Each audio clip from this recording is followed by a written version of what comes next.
Bismillahirrahmanirrahim. Assalamualaikum warahmatullahi wabarakatuh. Halo teman-teman semua, perkenalkan nama saya Desi Ramayanti dari program studi ilmu Al-Quran dan Tafsir. Video ini saya buat untuk memenuhi tugas mata kuliah Basul Kutub 1 yang diampu oleh Ibu Dian Rahmawati STHI MA. Nah, video ini akan membahas karya magnum opus dari Buya Hamka, yaitu Tafsir Al-Azhar. Untuk itu, kita harus ketahui dulu siapa sih Buya Hamka itu. Yang pertama adalah biografi. Profesor Dr. Hamka memiliki nama lengkap Haji Abdul Malik bin Abdul Karim Amrullah. Beliau lahir pada masa gencar-gencarnya perubahan, yaitu pada 17 Februari 1908 Masehi atau 1326 Hijriah di Tanah Siroh, Desa Sungai Batang, Maninjau, Sumatera Barat. Beliau sejak kecil sudah belajar Al-Quran bersama kedua orang tuanya. Kemudian pada umur 7 tahun beliau masuk ke pendidikan formal, yaitu SD. Namun beliau juga dimasukkan oleh ayahnya ke sekolah diniyah. Tidak lama kemudian, beliau dipindahkan ayahnya ke sekolah desa dan dialihkan ke madrasah Tawalib yang diajar juga oleh ayahnya. Jadi beliau mengecap pendidikan formal itu selama 7 tahun lebih. Pada usia 16 tahun, beliau hijrah ke Jawa. Disinilah beliau bertemu banyak tokoh-tokoh yang hebat yang juga akhirnya mempengaruhi pemikiran dari beliau. Misalnya saja Ki Bagus Hadikusumo. Kemudian beliau bertemu dengan Hos Cokro Aminoto. Kemudian beliau bertemu dengan R.M. Suryo Protono dan Haji Fahrudin. Nah, pada usia 29 tahun, beliau bekerja menjadi seorang guru agama di perkebunan Tebung Batang.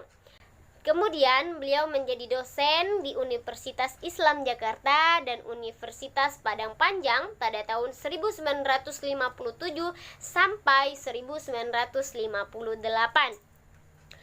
Tidak lama kemudian beliau diangkat menjadi seorang rektor Perguruan Tinggi Islam Jakarta dan juga guru besar di Universitas Mastopo Jakarta.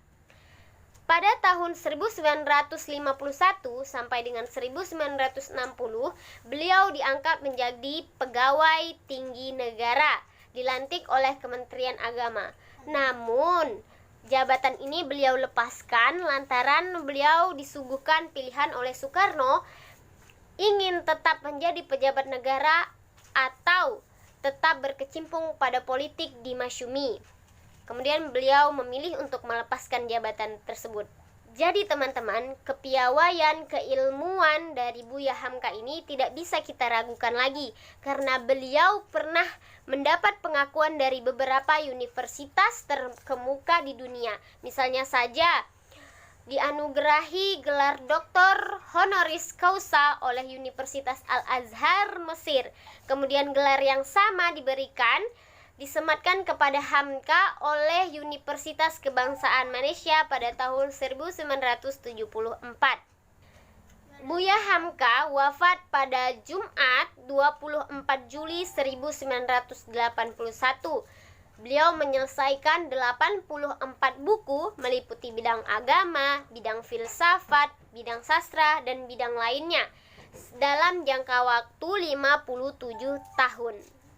Karyanya diantaranya ada Khotib Ummah Jilid 1-3 itu dalam bahasa Arab. Kemudian ada Laila Majnun, Di Bawah Lindungan Ka'bah, dan ada Tasawuf Modern Islam dan Demokrasi. Masih banyak yang lainnya. Dan yang menjadi karya magnum opus dari Buya Hamka adalah Tafsir Al-Azhar. Mari kita lihat latar belakang dari penulisan Tafsir Al-Azhar. Nama Al-Azhar berhubungan dengan Masjid Agung Kebayoran Lama atau yang disebut juga dengan Masjid Al-Azhar karena beliau sering mengisi kuliah subuh di sana. Nama masjid menjadi Masjid Al-Azhar itu diberikan oleh Syekh Muhammad Shaltut dengan harapan agar benih keilmuan dan pengaruh intelektual tumbuh di Indonesia layaknya Al-Azhar Kairo, Mesir. Maka nama tafsir selaras dengan nama masjid tempat beliau memberikan kuliah subuh. Lalu, apa motivasi Hamka dalam menulis tafsir Al-Azhar?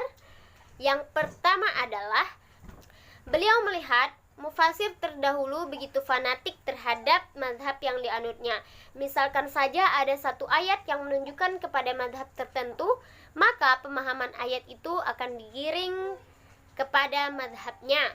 Yang kedua, mayoritas di Indonesia adalah Islam. Untuk itu beliau berpikir bahwa orang-orang di Indonesia haus akan bimbingan agama untuk memahami rahasia-rahasia Al-Quran.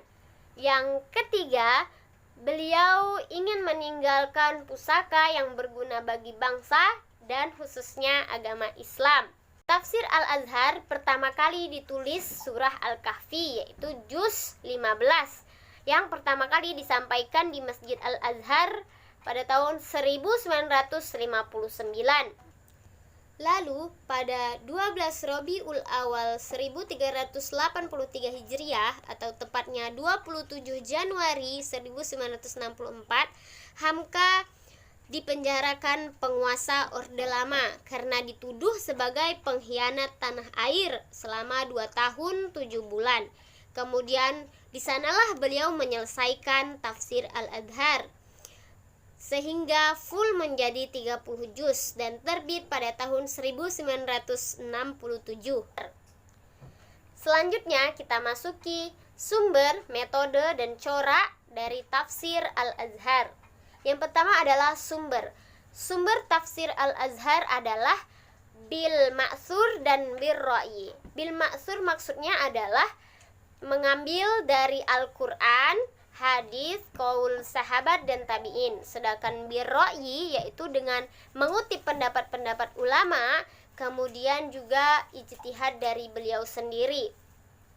Kemudian metodenya. Metode tafsir Al-Azhar cenderung tahlili karena beliau menafsirkan satu ayat dari seluruh aspek dan mengikuti urutan mushaf Utsmani. Kemudian corak dari tafsir Al-Azhar adalah adabi ijtimai, yaitu sosial kemasyarakatan, di mana Buya Hamka sering merespon permasalahan-permasalahan sosial yang ada di dalam masyarakat, kemudian memberikan solusi dari problem tersebut berdasarkan nas-nas Al-Quran. Lanjut kita masuki sistematika kitab tafsir Al-Azhar. Yang pertama, sistematikanya adalah beliau menerjemahkan ayat secara utuh di setiap pembahasan. Kemudian beliau juga memberikan penjelasan masing-masing dari nama surah dalam Al-Quran, disertai dengan penjelasan secara luas. Yang ketiga, memberikan tema besar ketika setiap ingin membahas tafsiran terhadap kelompok ayat yang menjadi sajian. Yang keempat, kegiatan penafsiran dilakukan dengan menjelaskan ayat per ayat sesuai dengan kelompok ayat yang sudah ditentukan. Yang kelima, beliau menjelaskan dengan munasabah, hubungan atau korelasi antar satu ayat dengan ayat yang lain, kemudian satu surah dengan surah yang lain. Yang keenam, beliau menjelaskan dengan asbabun nuzul, yaitu riwayat sebab turunnya ayat jika ayat itu ada asbabun nuzulnya. Kemudian yang ketujuh, beliau memperkuat penjelasan itu dengan menyitir ayat lain atau hadis yang juga ada kaitannya dengan ayat yang sedang dibahas. Yang kedelapan, beliau memberikan butiran hikmah atas satu persoalan yang dianggap krusial dalam bentuk poin. Disinilah juga satu kelebihan dari tafsir Al-Azhar. Kemudian, beliau mengaitkan pemahaman ayat dengan problema sosial masyarakat terkini. Kemudian, yang ke-10, beliau memberikan kesimpulan di setiap akhir pembahasan. Kita lanjut kepada komentar ulama terhadap tafsir Al-Azhar. Abi Syakirin menegaskan, tafsir Al-Azhar merupakan karya Hamka yang memperlihatkan keluasan ilmu dan hampir mencakup seluruh disiplin ilmu yang berisi informasi. Kemudian ada pula Moh Syauqi MD Zahir. Beliau mengatakan tafsir Al-Azhar merupakan kitab Al-Quran yang lengkap dalam bahasa Melayu. dianggap sebagai yang terbaik untuk masyarakat Melayu Islam. Selanjutnya, kita bahas kelebihan dan kekurangan dari kitab tafsir Al-Azhar. Yang pertama, tafsir Al-Azhar diawali dengan pendahuluan yang berisi ilmu-ilmu mengenai Al-Quran. Misalnya, Asbabun Nuzul, terus ada I'jazul Quran, ada Maki Madani, dan sebagainya. Kemudian yang kedua, menggunakan bahasa Indonesia Melayu, memudahkan orang Indonesia untuk mencerna, memahami tafsirnya. Yang ketiga, Hamka menafsirkan tidak hanya dari aspek bahasa, jadi juga dari aspek ilmu-ilmu sosial, usul fikih, dan ilmu lainnya. Kemudian yang keempat, beliau begitu selektif terhadap pendapat para ulama yang beliau kutip. Selanjutnya, kekurangan dari tafsir Al-Azhar. Yang pertama, hadis yang dicantumkan dalam tafsir Al-Azhar itu hanya berupa terjemahan dan tidak ditulis sumbernya.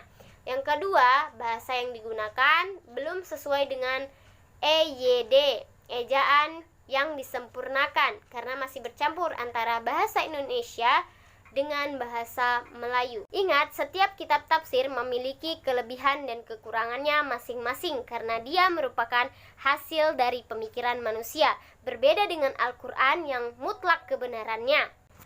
Kemudian kita masuk kepada contoh penafsiran. Di sini saya mengambil surah Al-Fil ayat keempat. Tarmihim bihijaratim min sijil, yang artinya yang melempari mereka dengan batu siksaan. Di sini Hamka sebenarnya memberikan pengantar bahwa adanya perbedaan pendapat di antara ahli tafsir mengenai makna batu siksaan. Namun Hamka terlihat tidak mengungkapkan lebih jauh. Terlepas dari perbedaan tersebut, terlihat Buya Hamka menegaskan posisinya yang mendukung pendapat Muhammad Abduh yang mengatakan bahwa makna dari batu siksaan itu adalah penyakit cacar. Dengan mengutip keterangan dari Ikrimah bahwa memang adanya penyakit cacat tersebut baru ada sejak peristiwa ekspansi Abrahah al-Ashram al-Habashi dalam menghancurkan Ka'bah. Lebih jauh lagi, Hamka mengkontekskan dengan masa sekarang bahwa ketika kita membawa burung dari satu daerah atau negara yang berbeda, hendaknya dicek dulu keamanannya, dibawa dulu ke dokter. Karena apa?